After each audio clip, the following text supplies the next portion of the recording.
நலமை நல்கும் அதி தூதரிடம் வாருங்கள், அற்புதங்களை காணுங்கள், சாட்சிகளாய் வாழுங்கள். காந்தியடிகள் சபர்மதி ஆசிரமத்தில் இருந்தபோது ஒரு மாட்டினுடைய 2 கால்களும் உடைந்து விட்டது. அந்த மாடு ஏற்கனவே ஒரு நோஞ்ச நிலையில் இப்போவோ அப்போவோ என்று இருந்த மாடும் கூட. 2 கால்களும் உடைந்த சூழலில் அந்த மாடு மிக மிக துன்பத்தை அனுபவித்து கொண்டிருந்தது. இதை கண்ட காந்தியடிகள் சொன்னார், அதை பார்ப்பதற்கு முடியவில்லை, அதை நாம் கருணை கொலை செய்துவிடலாம் என்று கேட்டுக்கொண்டார். உடனே மருத்துவர் சொன்னார், அது அகிம்சைக்கு எதிரான செயல் அல்லவா, அது உங்களுடைய கொள்கைக்கு கோட்பாட்டிற்கு எதிரான செயல் அல்லவா, அதை எப்படி செய்வது என்று மருத்துவர் கேட்டார். காந்தியடிகள் எல்லாம் சரிதான், ஆனால் அதை பார்க்க முடியவில்லையே என்று வருத்தப்பட்டு கொண்டிருந்த போது வல்லபாய் பட்டேல் சொன்னார், அதுதான் இன்னும் 2 நாட்களில் தானாகவே இறந்து விடுமே, அதற்கு ஏன் நாம் கருணை கொலை செய்ய வேண்டும் என்று கேட்டார்.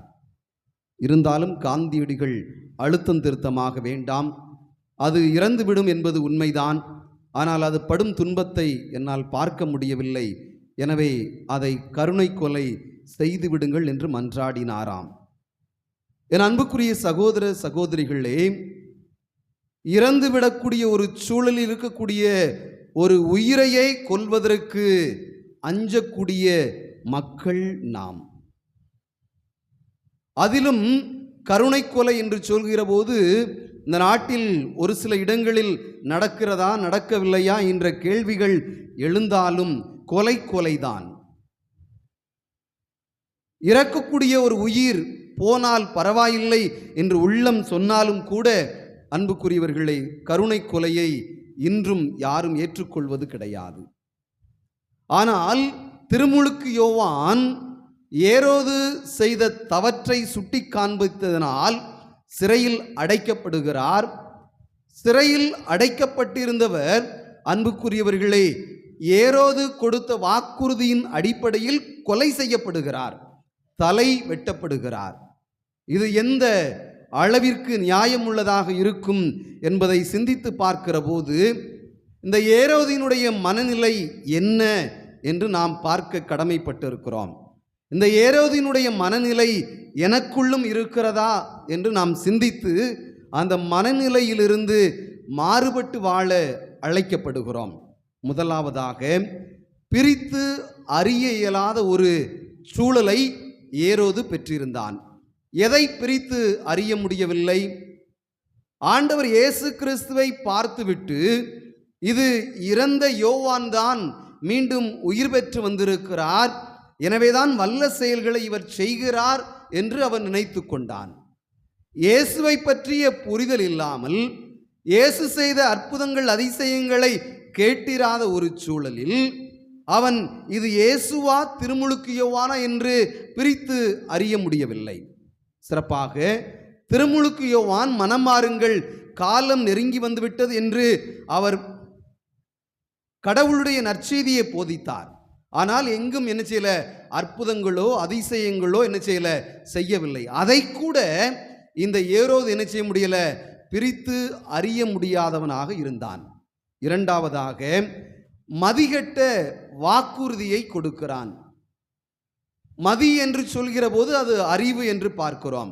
அறிவுகெட்ட வாக்குறுதி என்ன வாக்குறுதி? தன்னுடைய மனைவியாக வைத்திருக்கக்கூடிய ஏரோதியாள் அவளுடைய முதல் மனைவி அல்ல, தன்னுடைய சகோதரனுடைய மனைவியை தன்னுடைய மனைவியாக்கி கொண்டான். அவளுடைய மகள் நடனமாட வருகிறாள். அந்த மகளுக்கு இவன் வாக்குறுதி கொடுக்கிறான், நீ எதை கேட்டாலும் நான் தருவேன் என்று வாக்குறுதி கொடுக்கிறான். கடவுள் மட்டுமே விண்ணகத்தையும் மன்னகத்தையும் படைத்தவர். கடவுள் தான் என்ன செய்ய முடியும், எல்லா வாக்குறுதிகளையும் நிறைவேற்றக்கூடியவராக இருக்கிறார். ஆனால் ஒரு மனிதன் எந்த வாக்குறுதிகளை நிறைவேற்ற முடியுமா? அவன் எல்லைகளுக்குட்பட்ட வாக்குறுதிகளை நிறைவேற்றலாம், ஆனால் அதை தாண்டிய வாக்குறுதிகள் என்ன செய்ய முடியாது, நிறைவேற்ற முடியாது. எதை கேட்டாலும் கொடுப்பேன் என்று சொன்னால் அதற்கு என்ன விடை தேடுவது? அப்படி பார்க்கக்கூடிய சூழலில் இந்த மன்னன் மதிகட்டவனாக இருக்கக்கூடிய சூழலை பார்க்கிறோம். 1 பேதுரு 2வது அதிகாரம் 15வது இறைவார்த்தை இவ்வாறு சொல்கிறது: நீங்கள் நன்மை செய்ய முன் வருவதன் மூலம் மதிகட்ட அறிவிலிகளை வாயடைக்க செய்ய வேண்டும் என்பதே கடவுளின் திருவுளம் என்று சொல்லப்பட்டிருக்கிறது. அப்ப கடவுளுடைய திருவுளம் மதிகட்டவருடைய வாயை அடைப்பது. ஆனால் திருமுழுக்கு யோவானுடைய இந்த வாழ்க்கை சூழலில் பார்க்கிறோம், மதிகட்ட இந்த ஏரோதினுடைய வாய் அடைக்கப்படவில்லை. 3வதாக இந்த ஏரோது அநீதிக்கு உயிர் கொடுக்கக்கூடியவனாக இருக்கிறான். என்ன அநீதி? திருமுழுக்கு யோவான் ஒரு இறைவாக்கினர் என்பது தெரியும். அந்த இறைவாக்கினர் தான் நீ ஏரோதியாளை வைத்திருப்பது முறையல்ல என்று சொன்னபோது, அன்புக்குரியவர்களே, அதை ஆழ்ந்து அறிந்து எது நீதி எது அநீதி என்று அவன் தெரிந்திருக்க வேண்டும். அவனுக்கு தெரியும் இதுதான் நீதி இது அநீதி என்று தெரியும். ஆனாலும் ஆசை அவன் என்ன செய்யல, விடவில்லை. ஏரோதியாளை வைத்துக் கொள்ள வேண்டும் என்று நினைத்தான். அதே வேளையில் திருமுழுக்கு யோவானை எப்படியாவது கொலை செய்ய வேண்டும், ஒழித்து விட வேண்டும் என்று நினைக்கிறான். ஆனால் இறைவாக்கினருக்குரிய அந்த தகுதி அவனை தடுத்து நிறுத்தி விடுகிறது. மக்கள் ஏதாவது கலகம் செய்வார்கள், அது ரோமை வரை போகும், அவனா தன்னுடைய ஆட்சிக்கு அது பங்கமாக வந்துவிடும் என்று நினைக்கிறான்.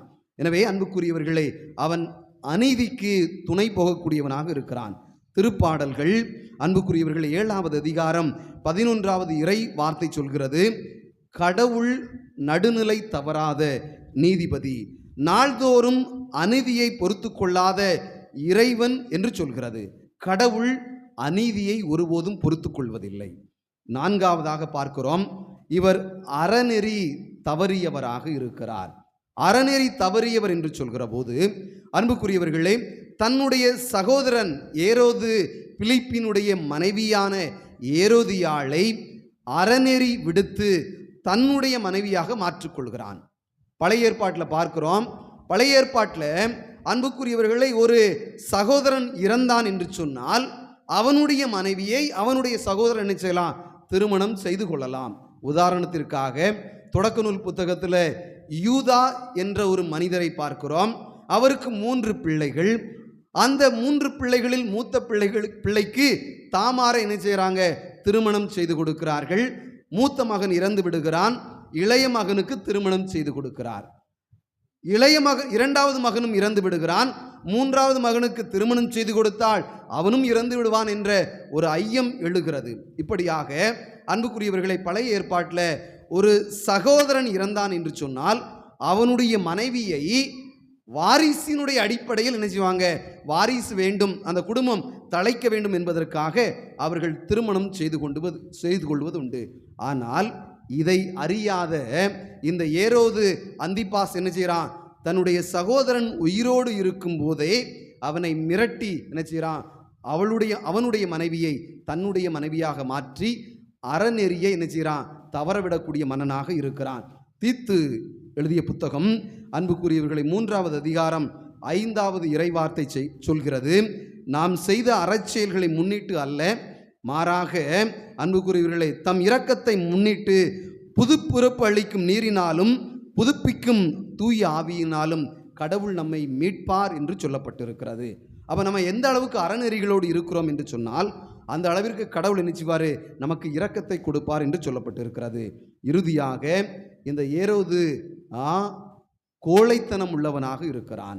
ஒரு அரசன் என்ற நிலையில் அன்புக்குரியவர்களே கோழையினுடைய ஒரு உள்ளத்தை கொண்டவனாக இருக்கிறான்.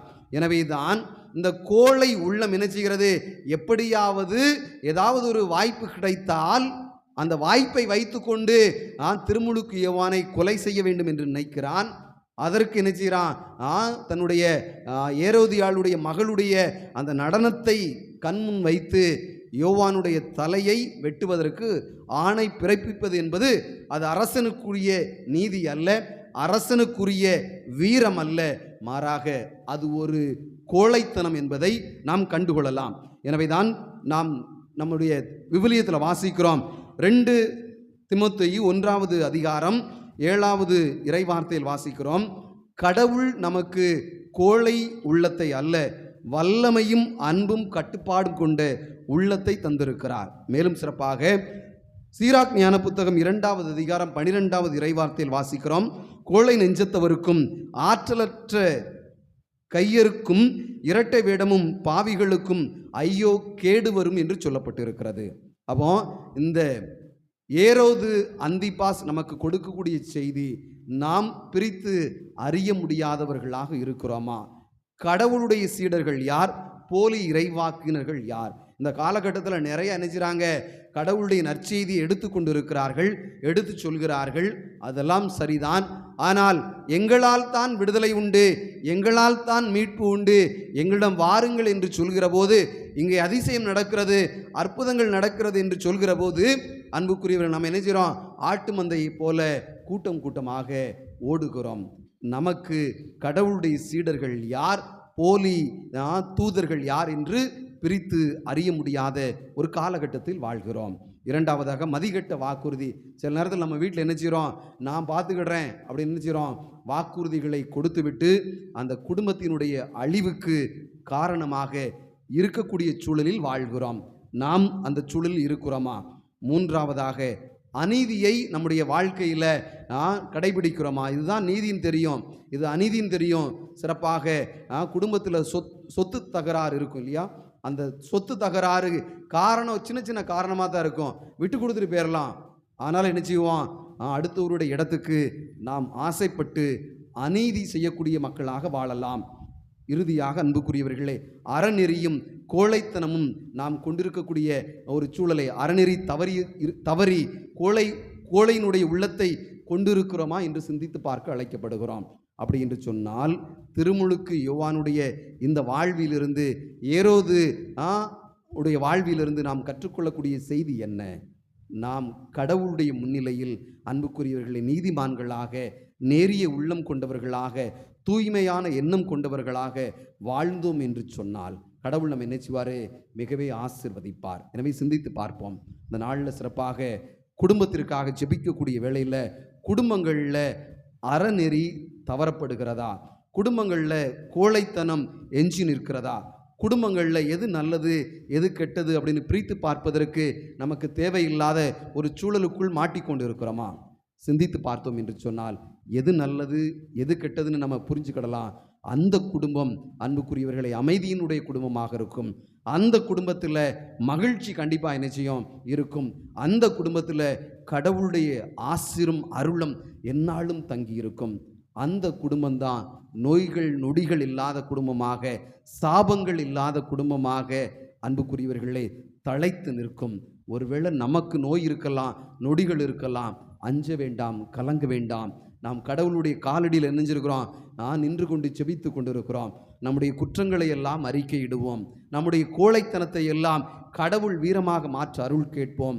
நம்முடைய வாக்குறுதிகள் கடவுளுடைய பெயரால் மட்டும், இயேசு நினைத்தால், கடவுளுடைய திருவுளம் இருந்தால் மட்டும் நடக்கட்டும் என்று கடவுளுடைய பாதத்தில் ஒப்பு கொடுத்து செபிப்போம். அப்போ என்ன செய்யும்? நோய்கள் இருக்காது, நொடிகள் இருக்காது, பிணிகள் இருக்காது, சாபங்கள் இருக்காது.